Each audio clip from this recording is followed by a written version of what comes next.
இதெல்லாம் நடக்குமான்னு நினைச்சேனே, நடக்க போகுதே அப்படின்னு சொல்லிட்டு இங்க ஒரு சில பேர் ஃபயர் விட்டுட்டு இருப்பீங்க. என்னன்னு பார்த்தீங்கன்னா, ஜனநாயகன் அப்டேட். சென்சார் கிடைச்சிட்டு அப்படின்னு சொல்றாங்க.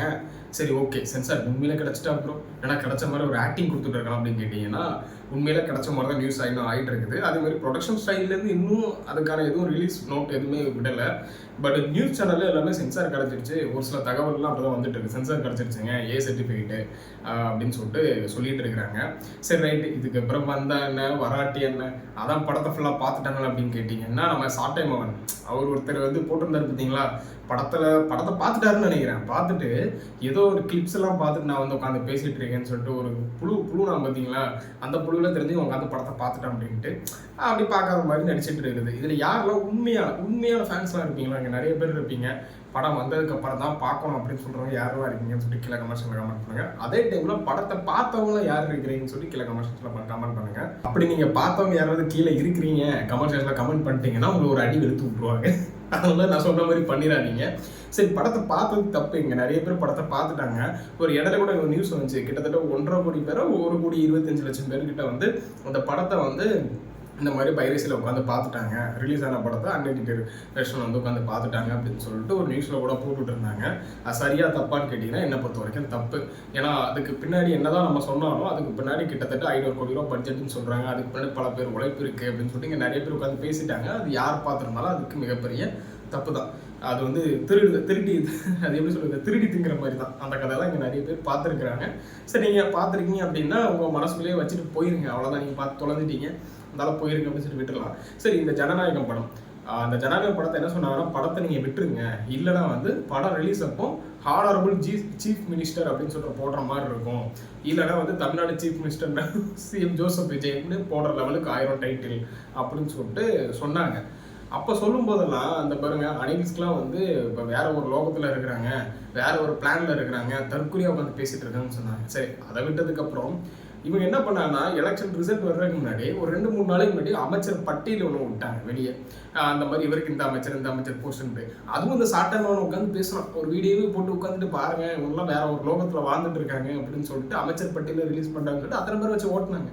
கடைசியில் அவர் லைவ் உட்காந்து பேசினா பார்த்தீங்கன்னா சாட்டை மகன், அவங்க வந்து கையில் லைவ் உட்காந்து பேசிட்டு இருந்தா மூஞ்சி மாறின போக்கில் ஒரு சிறிய இடைவெளிக்கு அப்புறம் இந்த ரிசல்ட் வந்து 12-1 மணி நிலவரம் தான், இது எப்போனாலும் மாறலாம் அப்படின்னு சொல்லிட்டு லைவை கட் பண்ண வந்தான். அதுக்கப்புறம் ஆள் எங்கே போனாலும் அட்ரஸாக காணும். இப்போ பெரிய புளுத்தி மாதிரி உட்காந்து பேசியிருக்கான், புளுத்தி குழந்தை. இவன் தான் உண்மையான புளுத்தியாக இருப்பான் போல, உட்காந்து பேசிகிட்டு இருக்கிறான், ஆளை காணும். இந்த மாதிரி பல பேர் வந்து வேற அவனும் ஒரு பிளான்ட்டுக்கு போயிட்டானுங்க.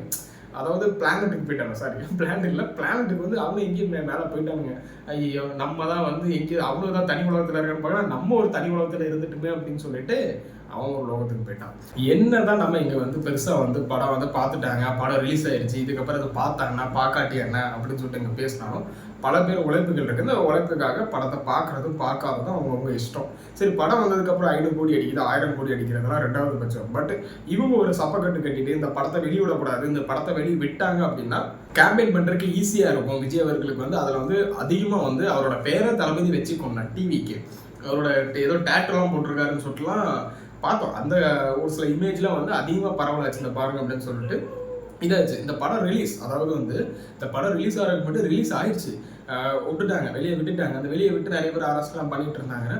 இதுக்கு பின்னாடி விஜய் அவர்கள் இருக்காங்களா, இல்லைன்னா ப்ரொடியூசர் இருக்காங்களா, இல்லைன்னா இதுக்கு பின்னாடி விட்டது வந்து டிஎம்கே இருக்காங்களா, இல்லைன்னா பிஜேபி இருக்காங்களா, யார் இவங்க கொண்டு வெளியே விட்டாங்க அப்படின்னு சொல்லிட்டு. ஏன்னா எலெக்ஷனுக்கு முன்னாடி வந்துருச்சு, வந்ததுக்கப்புறம் இது யார் விட்டா?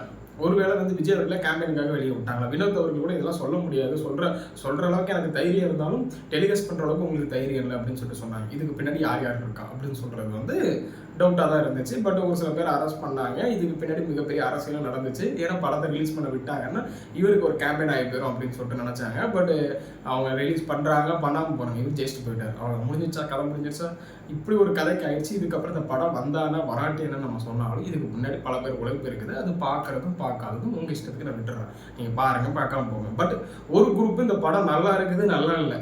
ஆனால் அந்த ஒரு குரூப்பில் என்ன பண்ணுவாங்கன்னா, படம் நல்லா இருந்தாலும் நல்லா இருக்காட்டி மாதிரி இங்கே ஒரு பேசுறதுக்கு ஒரு கும்பல் ரெடியாக இருக்கும். பட் நம்ம விர்ச்சுவல் வாரிஸ் வந்து அடிச்சு ஓட விட்டுருவாங்க தான் நினைக்கிறேன். இதை பற்றி என்ன நினைக்கிறீங்க? இவரோட படம் வருது, எனக்கு மேபி வந்து என்ன சொல்கிறாங்கன்னா ஜூன் 3rd வீக்கில் போல் வரும், ஜூலை 3rd வீக் போல் வரும் அப்படின்னு சொல்லிட்டு இருக்கிறாங்க. பார்க்கலாம், பொறுத்திருந்து படம் எப்படி இருக்குன்னு சொல்லிட்டு தேட்டரில் போய் பார்க்கலாம்.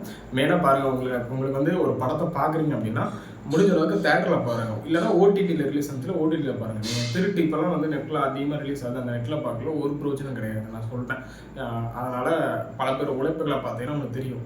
உதாரணத்துக்கு நீங்கள் கஷ்டப்பட்டு நீங்கள் ஒன்று ஏதோ ஒரு ப்ராடக்டை நீங்கள் வந்து கிரியேட் பண்ணுறீங்க அப்படின்னு சொல்லலாம். அதை யாராவது ஒருத்தங்க திருடிட்டு போய் அது நம்மளோட இல்லைனா திருடிட்டு போய் அவங்க வச்சுக்கிட்டாங்கன்னா உங்களுக்கு எப்படி இருக்கும்?